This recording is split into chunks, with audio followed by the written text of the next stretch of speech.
Gold, trusted gold buyers. మీరు తాకట్టు పెట్టిన బంగారాన్ని విడిపించి ఈ రోజు ఉన్న మార్కెట్ ధరకు కొనబడను.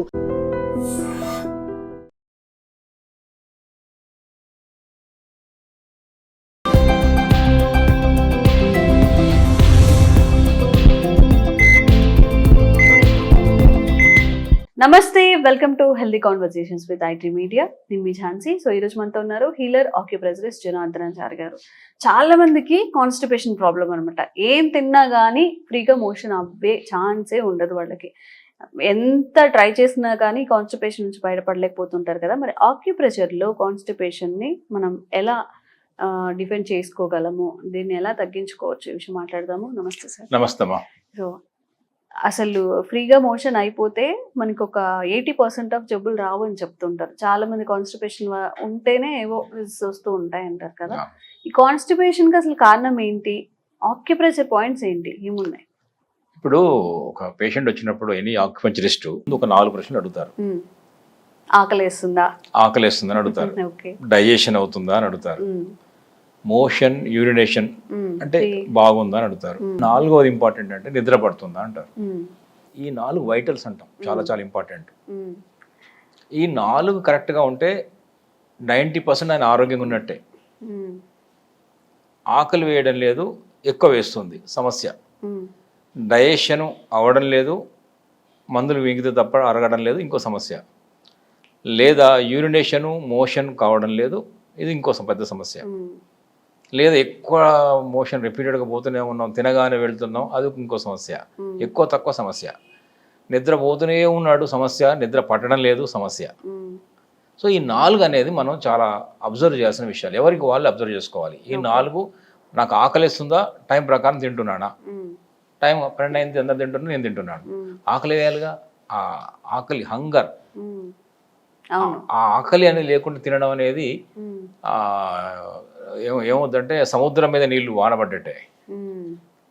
సముద్రం మీద నీళ్ళు ఎందుకు, ఆల్రెడీ సముద్రం కదా అది. ఎండిన పొలాల్లో నీళ్లు పడితే ఉపయోగం ఉంటుంది. అంటే ఆకలి వేసినప్పుడు తినాలి, కానీ ఆకలి లేకుండా తింటూ పోతుంటే ఏమవుతుంది, అదంతా కూడా జమ అవుతుంది, బాగా పేరుకుపోతుంది. అదే ఫ్యాట్ కన్వర్ట్ అవుతుంది, ఊబకాయం అవుతుంది, రకరకాల జబ్బులకు కారణాలు అవుతుంది. అందుకని ఆకలి వాడికి అన్నం పెట్టాలంటాం కదా కదా. సో అందుకనే ఈ 4 ప్రశ్నల్లో ఒకటి ఉంది చూసారా మీరు అన్న, కాన్స్టిపేషన్ ఉంది. మోషన్ వెళ్తున్నారా, యూరినేషన్ వెళ్తున్నారా, ఎందుకు. ఇంకోటి లేడీస్ అయితే ఇంకొక ఎక్స్ట్రా పాయింట్, మెన్స్ట్రుయేషన్ పీరియడ్స్ ఎట్లా ఉన్నాయి, ఎందుకు ఇవి అంటే ఇవి ఒక ఎలిమినేషన్ ప్రాసెస్ సంబంధించిన ప్రశ్న ఇది.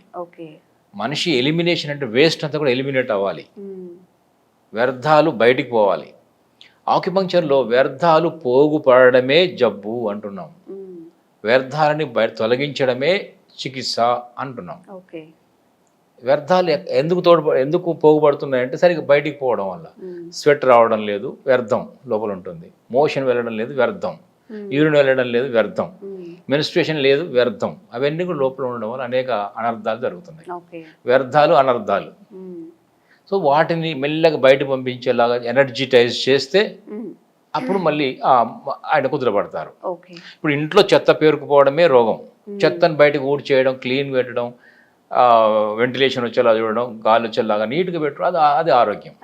ఆరోగ్యమే మహాభాగ్యం కదా. అందుకని మనం ఏమంటాం, చెత్త అది ఉంటే ఒక అనారోగ్యం జబ్బుని చెప్పం, ఒక దరిద్రం అంటాం.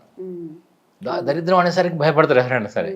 సో అది మంచిది కాదు, చెడ్డది. ఎందుకంటే ఎప్పుడైనా ఎలిమినేట్ అవ్వాలి. అది మీరన్న ఈ మోషన్ అనే అక్కడ వస్తుంది. ఇక రెండోది, ఎందుకు మన మోషన్ అవ్వట్లేదంటే ఈ పెద్ద పేగుల్లో కదలికలు సరిగ్గా రావడం లేదు. లార్జ్ ఇంటెస్టైన్లో పెరిస్టాల్సిస్ అంటారు.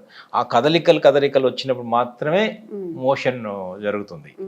సో ఇప్పుడు అది ఎందుకు పెద్ద పేగులు కదలికలు రావడం లేదు, అది ఒక మూమెంట్ అంటే కదలికల ద్వారానే బయటికి రావాలి. అక్కడ కోల్డ్ ఫామ్ అయినప్పుడు గడ్డకపోతుంది, రైట్ రావడం లేదు. లేదా అక్కడ హీట్ ఫామ్ అయింది, గడ్డ కట్టింది, కదలికలు రావడం లేదు. రెండు, టూ కోల్డ్ టూ హీట్ అనేది ఆక్యుపంక్చర్ వెర్షన్. అందువల్ల ఒక బ్యాలెన్స్డ్ హీట్ ఉండాలి. దానికి ఆక్యుపంక్చర్లు ఏంటంటే ఒక బ్యాలెన్స్ చేయడానికి ఈ LI1 ఈ ఇండెక్స్ ఫింగర్ ఉంది కదా, ఇప్పుడు ఇండెక్స్ ఫింగర్ ఉంది. సో ఇండెక్స్ ఫింగర్లోని పాయింట్ ఉంది. ఇప్పుడు చూడండి, ఇది ఇండెక్స్ చూపుడు వేలు, ఇది బొటన వేలు. ఈ చూపుడు వేలు బొటన వేలు, ఈ బొటన వేలు వైపును చూపుడు వేలు, అంటే ఈ చూపుడు వేలు ఇటువైపు ఉంటుంది కదా, ఇటువైపు చెప్తున్నాను. బొటన వేలు వైపు తీసుకోవాలి. ఇది వైట్, ఇది బ్లాక్ ఇందాక అనుకుంటాం. Dark colour, shaded colour, unshaded white colour. ఈ గోరు పక్కనే ఇక్కడ ఉంటుంది point. Okay. LI1 large intestine. LI అంటే large intestine. So large intestine direct connect అయిన పాయింట్ నెంబర్ 1. ఇదేం పాయింట్? లార్జ్ ఇంటెస్టైన్ 1 అంటే ఏంటంటే అది లార్జ్ ఇంటెస్టైన్ లో ఎయిర్ ఎలిమెంట్ లో ఎయిర్ పాయింట్, అంటే సెల్ఫ్ పాయింట్. సెల్ఫ్ పాయింట్ ఏం తీసుకున్నాం అంటే అక్కడ కోల్ మనకు తెలియదు ఆయనకు, అక్కడ లార్జ్ ఇంటెస్టైన్ లో కూల్ ఉందా, హీట్ అయిపోయి గడ్డగట్టిందా తెలీదు. అదో బ్యాలెన్స్ చేసుకోండి అని చెప్తున్నాం. Self balancing point. అప్పుడు అందరికీ యూజ్ అవుతుంది ఇది. ఇప్పుడు నీళ్ళు తక్కువ తాగారు, మోషన్ సమస్య వస్తుంది, గడ్డ కట్టుకుంటుంది, రాదు. ఒక్కోసారి ఏమవుతుంది, కూల్ డ్రింక్స్, సాఫ్ట్ డ్రింక్స్ ఏవో చేస్తారు, అక్కడ టూ కూల్ ఫామ్ అవుతుంది, రాదు. లేదా ఈ ఆయిల్ ఫుడ్ ఎక్కువ తింటారు, రాదు. సో బ్యాలెన్స్ చేయడం కోసం మనం ఏం చేస్తున్నాం అంటే ఇది పాయింట్ చేయొచ్చు అని చెప్తున్నాం. ఒక పాయింట్, 2 పాయింట్లు చెప్తాను, ఇంకోటి కూడా. ఇది ఏమో సెల్ఫ్ పాయింట్, లార్జ్ ఇంటెస్టైన్లో ఎయిర్లో ఎయిర్ పాయింట్. ఇక లార్జ్ ఇంటెస్టైన్ అంటే ఎయిర్ ఎలిమెంట్ కిందకి వస్తుంది కాబట్టి ఎయిర్ అంటున్నాను నేను. Large intestine comes under air element, పంచభూతాల లోపల వాయుతత్వానికి సంబంధించినటువంటి లార్జ్ ఇంటెస్టైన్ అది. ఇంకొకటి ఏంటంటే ఇక్కడ చేతుల్లో ఉంది. ఇప్పుడు ఈ క్రీజ్, ఇది చేతిలో, ఇది ఒక రిస్ట్ క్రీజ్ అంటాము. రిస్ట్ క్రీజ్ బయట అవుట్ సైడ్ ఉంటుంది, ఇది డోర్సల్ సైడ్ అంటాం. ఈ డోర్సల్ సైడ్లో ఈ క్రీజ్ నుంచి ఇలా 4 ఫింగర్స్ పెట్టాలి. 4 ఫింగర్స్ పెట్టినప్పుడు ఈ ఫింగర్ ఎక్కడ ఎండ్ అవుతుందో దీని మధ్య భాగంలో, ఇది దూరం, దీని మధ్యలో ఇక్కడ అనుకుంటా, ఇక్కడ. సో ఇక్కడ ఉంది 4 ఫింగర్స్ విడ్త్లో కరెక్ట్. మళ్ళీ దీని మధ్యలో ఈ పాయింట్, ఇది TW6 ట్రిపుల్ వార్మర్ 6 అనే పాయింట్. TW6 మళ్ళీ మనం చూడండి, చాలా చాలా అద్భుతమైన పాయింట్. ఇలా 4 ఫింగర్స్ పెట్టిన తర్వాత ఎక్కడైతే ఎండ్ అవుతుందో దీనికి మధ్యలో ఆ 4 వేల దూరంలో ఉంది TW6 అనే పాయింట్. ఇది ఫైర్ సంబంధించిన పాయింట్, అగ్నితత్వం. ట్రిపుల్ వార్మర్ అన్నాం, హీట్ అన్నాం కదా. సో అక్కడ కోల్డ్ ఉన్నప్పుడు ఏం చేస్తుంటే ఆ హీట్ జనరేట్ అయ్యి మళ్ళీ మూమెంట్ తీసుకొస్తుంది. లార్జ్ ఇంటెస్టైన్లో ఈ ట్రిపుల్ వార్మర్ అంటే ఈ cavity, chest cavity, abdomen cavity, pelvic క్యావిటీలో ఒక ప్రాపర్ హీట్ని మెయింటైన్ చేస్తుంది. బాడీలో ఉష్ణతత్వం ఉండాలి. చల్లబడిపోతే మనిషి చల్లబడిపోతాడు కదా, ఒక హీట్ కాపాడుతుంది ట్రిపుల్ వార్మర్. సో ఆ పాయింట్ అంటే ఇక్కడ పొట్టలో లార్జ్ ఇంటెస్టైన్లో ఇది చాలా పురువైన పాయింట్. ఇది పాయింట్ చాలా పెద్ద వాళ్ళకి, ఏజ్డ్ వాళ్ళకి చాలా చాలా ఉపయోగపడుతుంది. అక్కడ ఆ మూమెంట్ లేకపోవడం వల్ల రావడం లేదు. పెద్దవాళ్ళు, ఏజ్డ్ వాళ్ళకి కాన్స్టిపేషన్ సమస్య ఎక్కువ ఉంటుంది. సో వాళ్ళకి చాలా చాలా బెనిఫిట్ అవుతుంది. ఇది చాలా సింపుల్ పాయింట్, మన చేతుల్లోనే ఉంది, 2 చేతుల్లో ఉంది. ఇక్కడ 4 ఫింగర్స్ విడ్త్లో ఇలా చేయండి. ఇది మెల్లగా ఇలా ప్రెస్ చేయొచ్చు. ఒక 60 సార్లు, ఒక 1 మినిట్ ఇలా చేయొచ్చు. ఇలా నొక్కి వదలడం చేయొచ్చు. అట్లా ఇక్కడ కూడా చేయొచ్చు. దాని తర్వాత ఇక్కడ కూడా చెప్పాను, ఇక్కడ ఇది ఒక పాయింట్.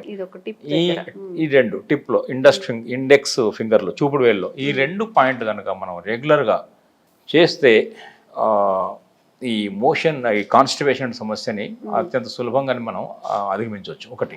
రెండవది ఏంటంటే ఇక్కడ ఫైబర్, ఇందాక అనుకున్నాం కదా, ఫైబర్ రిచ్ తినాలి. అంటే ఆకుకూరలు, కూరగాయలు, పండ్లు. మన డైట్లో ప్రతిరోజు డైట్లో ఒక 250-250 గ్రామ్స్ ఒక ఫ్రూట్ ఉండాలి. ఫ్రూట్, పండు, ఏదో ఒక పండు, సీజనల్ ఫ్రూట్. అంటే ఇప్పుడు జామ పండు, బొప్పాయి పండు, ఇది ఒక మన ఇప్పుడు ఉన్నటువంటి అనేక పండ్లు ఉన్నాయి మనకు. ఏ సీజనల్గా మ్యాంగో, ఏదంటే వాట్ ఎవర్ ఫ్రూట్ అనేది ఇంపార్టెంట్ డైట్లో. ఇంకా ఆకుకూరలు, కూరగాయలు, అన్నింటిలో పండ్లు, అన్నింటిలో కూడా ఈ ఫైబర్ పుష్కలంగా ఉంటుంది. కాబట్టి ఫైబర్ రిచ్ ఒకటి, వాటర్ ఒకటి, నమిలి తినడం ఒకటి, ఈ 3 చేయాలి. ఇక 4వది ఈ ప్రెషర్ పాయింట్ చేసుకోవాలి.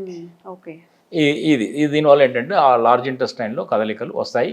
చాలా ఈ సమస్యకు పరిష్కారంగా ఉంటుంది. ఎవరైతే కాన్స్టిపేషన్ ప్రాబ్లమ్ ఫేస్ చేస్తున్నారో వాళ్ళందరూ కూడా తప్పకుండా ట్రై చేయండి. కాన్స్టిపేషన్ దగ్గరే మీరు ఆగిపోరు. రిలేటెడ్గా చాలా ఇష్యూస్ వస్తూ ఉంటాయి. ఈవెన్ ఇప్పుడు డాక్టర్ చెప్పారు ఇంతకు ముందు క్యాన్సర్ కూడా వచ్చే అవకాశం ఉంటుంది లాంగ్ రన్లో, అది అలానే కాన్స్టిపేషన్ అయితే అని. సో సీరియస్గా తీసుకొని ఈ ఆక్యుప్రెషర్ పాయింట్స్ని అప్లై చేసుకుంటారు, త్వరగా దీని నుంచి బయటపడే అవకాశం ఉంటుంది అని కూడా జనార్దనాచారి సార్ కూడా చెప్తున్నాము. తప్పకుండా ట్రై చేయండి. Thank you so much. నమస్తమ్మా. Sir, one life lesson what medicine has taught you. Whatever you can do without expecting. But I really believe మన పాజిటివ్ యాటిట్యూడ్ ఉంటేనే మనం ఏదైనా సాధించగలం. గట్ని మనం కరెక్ట్గా డీల్ చేసినట్లయితే అది మనకి పాజిటివ్ హార్మోన్స్ని రిలీజ్ చేస్తుంది. షుగర్ వచ్చిన వాళ్ళ పరిస్థితి ఏంటి? పొట్ట దగ్గర పెరిగితే దాన్ని ఆండ్రాయిడ్ అంటారు, ఆండ్రాయిడ్ ఫోన్ కాదు. అసలు థాట్స్ ఎందుకు వస్తాయి? బ్రెయిన్ డెడ్ అంటే దానికి ప్రపంచం అంతా కూడా కొన్ని నిర్దిష్టమైనటువంటి లక్షణాలు ఉంటాయి. మానసికంగా ధైర్యంగా ఉంటే క్యాన్సర్ జయించవచ్చు. You are a doctor for a cause sir, అంతే. వాళ్ళకి వచ్చిన ఆదాయం కాకుండా ఫ్రీ సర్వీస్ ఎంతమందికో చేస్తారు.